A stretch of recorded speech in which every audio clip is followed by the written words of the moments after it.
Joe Biden's fury with EU as aide warns scatterbrained bloc against UK revenge.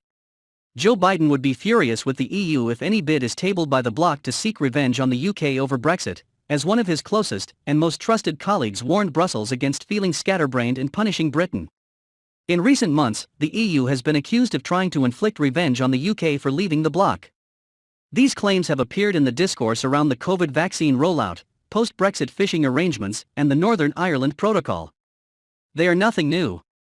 When 17.4 million Britons voted to leave the bloc in 2016, commentators suggested the Brussels machine would be unwilling to allow a scenario where the UK was seen to benefit from leaving its institutions. The primary fear was that other countries may follow, and this sense of anxiety was also picked up in Washington. John Kerry, a key figure in the Biden administration as U.S. Special Presidential Envoy for Climate, was serving as Secretary of State in 2016 under former U.S. President Barack Obama. Mr. Kerry appeared alarmed after German Chancellor Angela Merkel, then French President François Hollande, and then Italian Prime Minister Matteo Renzi vowed to get tough on Britain in the immediate aftermath of the Brexit referendum. Holding an emergency summit, the three leaders insisted there would be no discussions at all with the UK about its breakaway until Article 50 was triggered. Mr. Hollande went one step further, urging Britain to not waste time.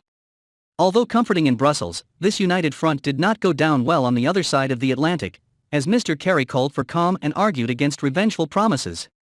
He said, "I think it is absolutely essential that we stay focused in this transitional period. Nobody loses their head, nobody goes off half-cocked, people don't start ginning up scatterbrained or revengeful premises." Mr. Kerry's comments came as former Prime Minister David Cameron travelled to Brussels for his last EU summit. He pleaded with the bloc's 27 leaders to make the best of Brexit. This sense that the EU might be seeking revenge on Britain has been a recurring theme throughout the Brexit process. Katya Adler, the BBC's Europe editor, cast light on how this is seen in Brussels, suggesting European leaders belittle the suggestion by questioning why the British are being so emotional. She said, "The one question I'm asked pretty much more than any other when it comes to Brexit is the EU punishing the UK for wanting to leave? To punish someone suggests emotion, anger, or a desire for revenge, but when it comes to Brexit, the Europeans have said they are surprised at how emotional the UK has been.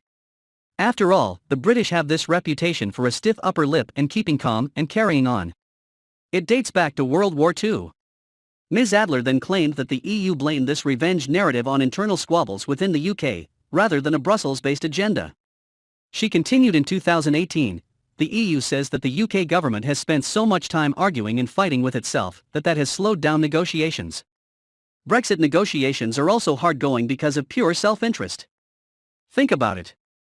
In any deal, whether it's business or political, each side naturally wants to come out on top.